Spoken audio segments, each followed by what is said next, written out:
Reflexión del Evangelio del día domingo 24 de septiembre del 2023. 25º domingo del tiempo ordinario. Lectura del Santo Evangelio según San Mateo, capítulo 20, versículos del 1 al 16.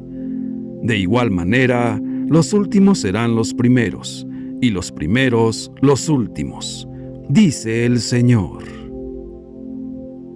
El Evangelio de hoy narra la parábola de los trabajadores llamados a jornal por el dueño de una viña. A través de esta historia, Jesús nos muestra el sorprendente modo de actuar de Dios, representado en dos actitudes del dueño, la llamada y la recompensa. En primer lugar, la llamada. El dueño de la viña sale en 5 ocasiones a la plaza y llama a trabajar para él, a las 6, a las 9, a las 12, a las 3 y a las 5 de la tarde. Es conmovedora la imagen de este dueño que sale varias veces a la plaza a buscar trabajadores para su viña. Ese dueño representa a Dios, que llama a todos y llama siempre, a cualquier hora. Dios actúa así también hoy.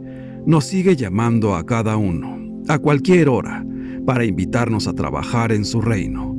Este es el estilo de Dios, que hemos de aceptar e imitar. Él no está encerrado en su mundo, sino que sale. Dios siempre está en salida, buscándonos, no está encerrado. Dios sale continuamente a la búsqueda de las personas, porque quiere que nadie quede excluido de su plan de amor. También nuestras comunidades están llamadas a salir de los varios tipos de fronteras que pueden existir para ofrecer a todos la palabra de salvación que Jesús vino a traer. Se trata de abrirse a horizontes de vida que ofrezcan esperanza a cuantos viven en las periferias existenciales y que aún no han experimentado o han perdido la fuerza y la luz del encuentro con Cristo. La iglesia debe ser como Dios, siempre en salida. Y cuando la iglesia no sale, se pone enferma de tantos males que tenemos en la iglesia.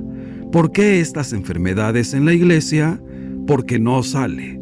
Es cierto que cuando uno sale, existe el peligro de que tenga un accidente, pero es mejor una iglesia accidentada por salir, por anunciar el Evangelio, que una iglesia enferma por estar encerrada. Dios sale siempre, porque es Padre, porque ama. La iglesia debe hacer lo mismo, siempre en salida. La segunda actitud del dueño, que representa la de Dios, es un modo de recompensar a los trabajadores. ¿Cómo paga Dios? El dueño se pone de acuerdo con los primeros obreros, contratados por la mañana, para pagarles un denario. En cambio, a los que llegan a continuación les dice: les pagaré lo que sea justo. Al final de la jornada, el dueño de la viña ordena que a todos les sea dada la misma paga, es decir, un denario. Quienes han trabajado desde la mañana temprano se indignan y se quejan del dueño, pero él insiste. Quiere dar el máximo de la recompensa a todos, incluso a quienes llegaron los últimos. Dios siempre paga el máximo, no se queda a mitad del pago, paga todo.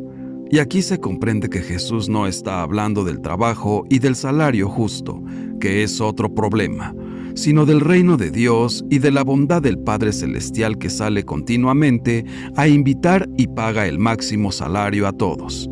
De hecho, Dios se comporta así. No mira el tiempo y los resultados, sino la disponibilidad. Mira la generosidad con la que nos ponemos a su servicio.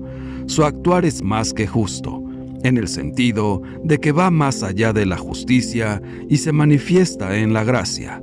Todo es gracia. Nuestra salvación es gracia. Nuestra santidad es gracia.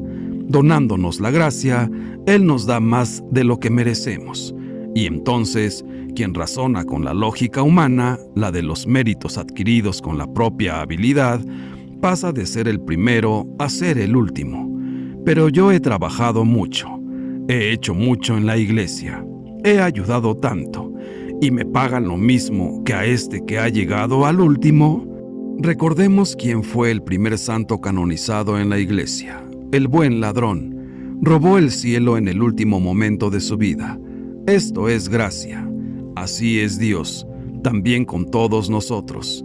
El que piensa en sus propios méritos fracasa. Quien se confía con humildad a la misericordia del Padre pasa de último como el buen ladrón a primero. En el Evangelio de hoy, Jesús nos quiere hablar del reino de Dios, y el mensaje es este. En el reino de Dios no hay desocupados. Todos están llamados a hacer su parte, y todos tendrán al final la compensación que viene de la justicia divina, es decir, la salvación que Jesucristo nos consiguió con su muerte y su resurrección. Se trata de dejarse asombrar y fascinar por los pensamientos y por los caminos de Dios que, como nos lo recuerda el profeta Isaías, no son nuestros pensamientos y no son nuestros caminos. Jesús quiere hacernos contemplar la mirada de aquel patrón, la mirada con la que ve a cada uno de los obreros en espera de trabajo y les llama a ir a su viña. Es una mirada llena de atención, de benevolencia. Es una mirada que llama, que invita a levantarse, a ponerse en marcha, porque quiere la vida para cada uno de nosotros. Quiere una vida plena, ocupada, salvada del vacío y de la inercia. Dios no excluye a ninguno y quiere que cada uno alcancemos su plenitud. Dios no actúa con la lógica de la empresa ni con la de los negocios, que está centrada en el rendimiento, eficacia o eficiencia, ni mucho menos con la lógica de la amistad caprichosa que se vale de cualquier pretexto para justificar su amor de preferencias. Dios solo procede con la lógica de un amor que lo trastoca todo, cuya única preferencia es al que más necesita. Por eso mismo es el Padre de todos, y lo es en todo momento. ¿O va a disgustarnos que Dios sea bueno? Estamos acostumbrados a interpretar el denario de la parábola como el salario de un día, y no está mal, porque eso es lo que significa técnicamente un denario. Sin embargo, Jesús va más allá. Nos muestra que el denario del que está hablando es el don gratuito para toda la vida. Dios mismo es nuestro denario, y la razón es que Dios no puede sino ser bueno. Por eso se da todo Él, y a todos, y en todo momento. Darse todo a todos es la lógica de Dios, pero una lógica del amor que atiende preferentemente a los hombres y las mujeres para quienes la vida dejó de tener sentido, o para quienes están sumidos en la enfermedad, o para quienes no encuentran luces que brillen en sus noches, o para quienes el atardecer les agarra con las manos vacías. Para Dios todos estamos invitados, nadie queda excluido, pero además nos invita a diferentes horas de la vida, y la actitud del que se siente amigo de Dios no puede ser otra que la de alegrarse con su bondad tan radical, sin mezquindades, sin envidias y sin amarguras ni resentimientos. ¿Qué diferencia tan grande es creer en un Dios que mide y calcula a creer en un Dios siempre bueno con todos, que hace salir el sol sobre buenos y malos? Si creemos en un Dios amigo, bueno, incondicional, experimentaremos liberación y tendremos fuerza para vivir. Así pues, este Evangelio nos plantea que ser amigos de Dios exige parecernos a Él, actuar como Él, que busca a todos y en especial a los últimos, porque cuando nos asemejamos al Dios bueno, somos poseídos por la esperanza, y es cuando podemos sonreír al mundo, comunicar amistad, contagiar alegría y transmitir vida. A algunos Dios nos llama desde el amanecer, desde nuestra juventud, cuando tenemos las energías frescas y estamos dispuestos a afrontar retos, a enamorarnos de Dios, a descubrir la belleza de Cristo en la vida. Ser llamados por Dios en la madurez de la edad adulta también es una novedad, porque implica un salir de nosotros mismos, romper esquemas prefabricados y hacer una opción fundamental y comprometida hacia el amor verdadero que nos muestra Jesús.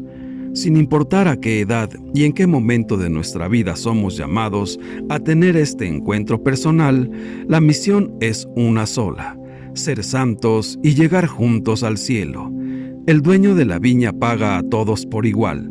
Descubramos la riqueza que hay detrás de cada vocación y cada historia de vida de nuestros hermanos. En el reino de Dios no hay desocupados. Todos están llamados a hacer su parte, y todos tendrán al final la compensación que viene de la justicia divina, no humana, por fortuna, es decir, la salvación que Jesucristo nos consiguió con su muerte y resurrección, una salvación que no ha sido merecida, sino donada, para la que los últimos sean los primeros y los primeros los últimos. Con esta parábola, Jesús quiere abrir nuestros corazones a la lógica del amor del Padre, que es gratuito y generoso. Jesús, al decir que los últimos serán los primeros, nos habla de la misericordia y el amor de Dios que alcanzan a todos, incluso a los que nosotros no consideramos dignos.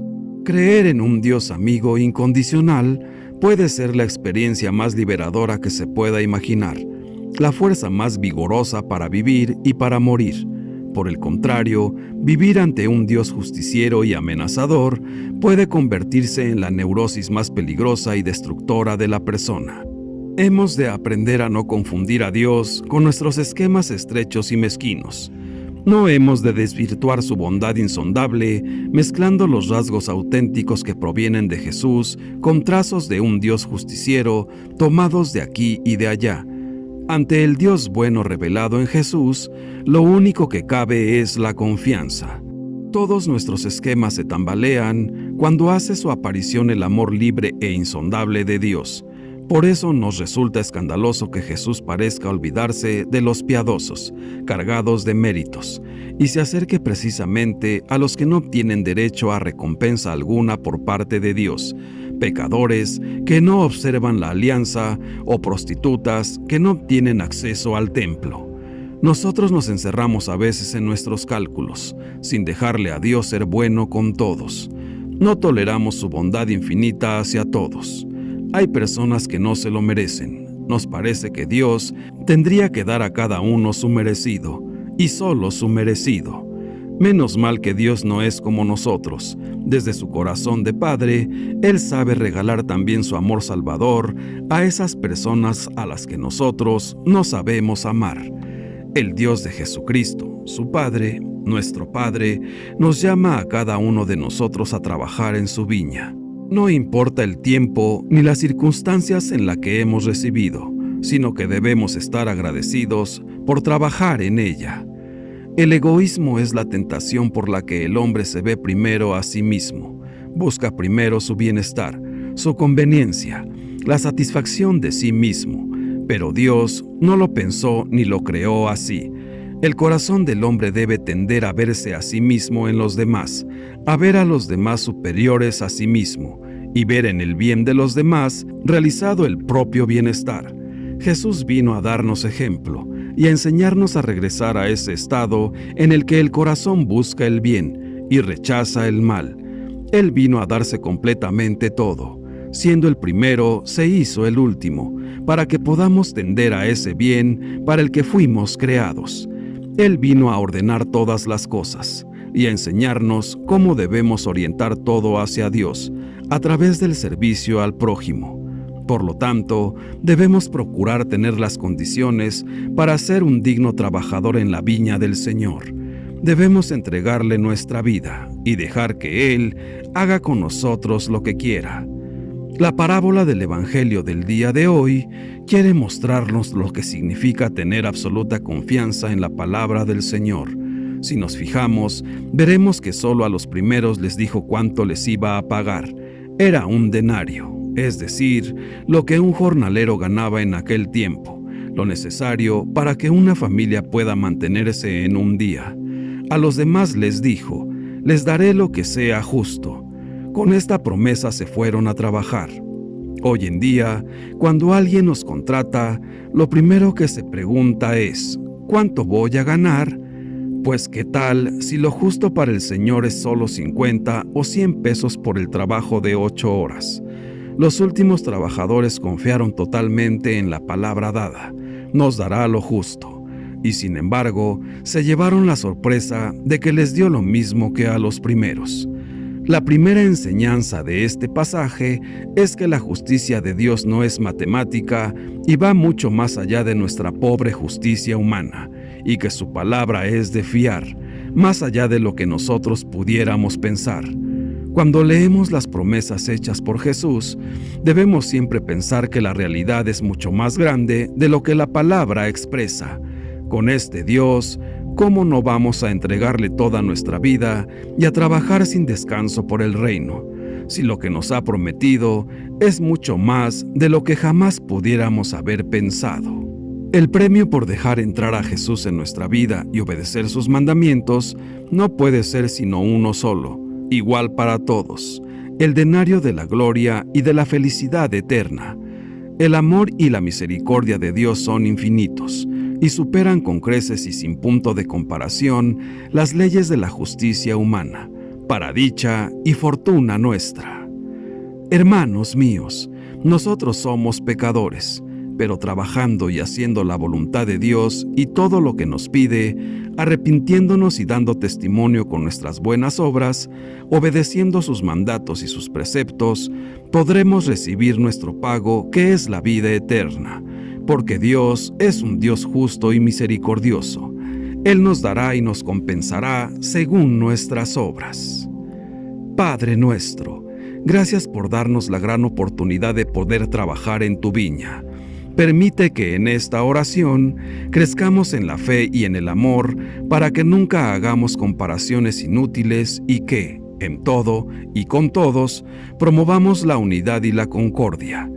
Ayúdanos a conocerte mejor, a no encerrarte en nuestra pobre forma de pensar, en nuestros moldes mentales. Tu libertad y originalidad con que procedes no tiene medida, no tiene fondo. Es por ello que nos ponemos todos los días en tu presencia, sin pretender imponer nuestros puntos de vista, aprendiendo de ti, aceptando lo que nos ofreces, la plenitud, la felicidad, el gozo de sabernos llamados, para trabajar en tu viña. Ven, Todopoderosísimo Espíritu Santo, amor del Padre y del Hijo, inspíranos siempre lo que debemos pensar, lo que debemos decir, cómo debemos decirlo, lo que debemos callar, cómo debemos actuar, lo que debemos hacer, todo para la gloria de Dios y nuestra propia santificación. Señor Jesús, tú nunca te dejas ganar en generosidad y nos das el 100 por 1. Gracias, Señor, por tu inmensa bondad. Permite que tu medida de amor sea la nuestra en nuestras relaciones familiares y sociales, que busquemos ser los primeros servidores de todos. Contigo no hay medidas, no hay lo más o lo menos. Tu amor es tan infinito que todo lo acepta. No mira la cantidad, sino la calidad, la actitud y la voluntad. Danos ese deseo de solo dejar sembrado en nuestro corazón el deseo de servir, de hacer acciones sin poner un valor o buscar un premio, que solo actuemos en bien sin mirar a quién y sin esperar nada a cambio, porque solo tú sabes lo que nos merecemos. Santísima Virgen María, ayúdanos a recibir en nuestra vida la lógica del amor servicial, que nos libera de la presunción de merecer la recompensa de Dios. Líbranos de los juicios negativos que, con frecuencia, hacemos sobre los demás. Ayúdanos a sentir todos los días la alegría de ser llamados por Dios a trabajar para Él en su campo, que es el mundo, en su viña, que es la Iglesia, y de tener como única recompensa su amor y la amistad de Jesús, tu Hijo amado. Dios te salve María. Gloria al Padre, y al Hijo, y al Espíritu Santo, por los siglos de los siglos. Amén. Que Dios nos bendiga a todos. Amén.